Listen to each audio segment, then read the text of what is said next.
Hello বন্ধুরা, আশা করছি তোমরা সকলেই খুব ভালো আছো। আমিও খুব ভালো আছি। তো সকলকে জানাই শুভ সকাল। আজ কি পরিমাণে বৃষ্টি হচ্ছে তোমরা শুধু দেখো, আর আমাদের বাড়িটায় কি পরিমাণে শ্যাওলা হয়েছে সেটাও তোমরা দেখো। এই বৃষ্টি হওয়ার কারণেই শ্যাওলা হয়ে গেছে। আজ কেন এত বৃষ্টি হচ্ছে বলো তো বন্ধুরা? আজ হচ্ছে শ্রীকৃষ্ণের জন্মদিন, আজ জন্মাষ্টমী। তার জন্যই চলো এইদিকে আমি একটা গোটা কুমড়োকে অর্ধেকটা করে ফেলেছি, এবার কুমড়োটা ঝটফট করে কেটে নিই। দেখো বন্ধুরা, এদিকে ঘুগনির আলু আর এদিকে কুমড়োর তরকারি আমি কেটে নিচ্ছি, আর এইদিকে তালটা ভালো করে গরম করে নিচ্ছি। তালটা আগে নেড়ে নিলাম, তারপর গরম করে নিয়েছি। আর এইদিকে ময়দা তাল নিয়ে বসে গেছে আমার বড়মশাই, ও একটু আমাদেরকে হেল্প করে দেবে। আর এইদিকে মা কুমড়োর ঝালটা করে নিয়েছে। আর এইদিকে দেখো, আজ হচ্ছে সাদা লুচি, তালের লুচি, রুটি, পরোটা, ঘুগনি, কুমড়ো তরকারি, যার যেটা প্রিয় সেটাই করলাম। আমার তালের জিনিস শ্রীকৃষ্ণের তো খুব প্রিয়, তার জন্যও করলাম। এদিকে দেখো ঘুগনিটা প্রায় হয়েই এসেছে, ফুটে গেলেই নামিয়ে দেবো। আর চলো, এদিকে কড়াইয়ে তেল চলে এসছে, আমি লুচিটা ভেজে নিই। সাদা লুচিটা বেড়ে নিয়েছি, এবার ভাজতে বাকি আছে।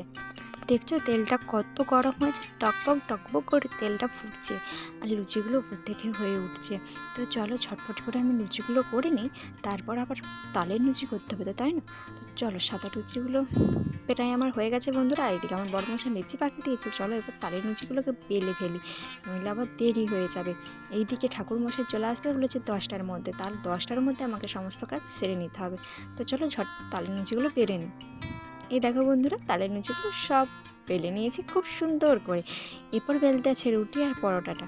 আজকে এখন আমি রুটিটা বেলে নিই, তারপরে আবার পরোটা করবো। দেখছো আজকে না আমি এত ভালো, কখনোই আমি পারি না গোল গোল করে জিনিস করতে, কিন্তু এখন যে এত সুন্দর করে গোল করতে শিখে গেছে, নিজেও জানি না কীভাবে করলাম। আগে তো প্রচণ্ড ভয় পেতাম কীভাবে করব, গোল হবে না হবে না, কেমন দেখতে লাগবে। তো চলো, এইদিকে আমি আবার তালের লুচিটা ভেজে নিচ্ছি। তো বন্ধুরা, স্নান টান করে আমি চলে গেছিলাম মন্দিরে পুজোটা ধরে দিতে। তারও আমাকে তোমরা দেখতে পাবে ওই মন্দিরে, ওই দেখো একজন হলুদ শাড়ি পরে যাচ্ছে না, হলুদ নয় মিষ্টি কালারে। মনসা মন্দিরে প্রণাম করে আমি এলাম। তো চলো, এইদিকে আমি এক্ষুনি আসবো। এই দেখো, তাড়াতাড়ি করছিলাম কারণ আমার আজকে তো একটা জিনিস ধরে দিয়ে এসেছি, আর একটা নিয়ে যেতে হবে, ওই জন্য একটু তাড়াতাড়ি আসছিলাম। আর এদিকে আমার দেখে খুব হাসি পাচ্ছিল, একটু গর্ববোধ হচ্ছিল যে আমার বড়মশাই আমাকে ভিডিও করার জন্য হেল্প করছে, যে সে আমার ক্যামেরাটা ধরে দিচ্ছে। এদিকে দেখো মন্দিরে পুজো হয়ে গেছে।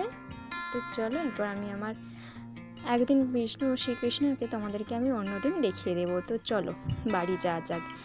তারপরে আমি চলে এসেছি গৌমাতাদের সেবা করতে। আজকের দিনে গৌমাতার সেবা না করলে হয়, তাই মন্দিরে পুজো করানোর ফুল প্রসাদ আর একটু সিঁদুর কপালে ঠেকিয়ে দিলাম। তারপর বাড়িতে চলে এসেছি। তো বন্ধুরা, ভিডিওটা কেমন লাগলো? ভালো লাগলে লাইক কমেন্ট শেয়ার করো।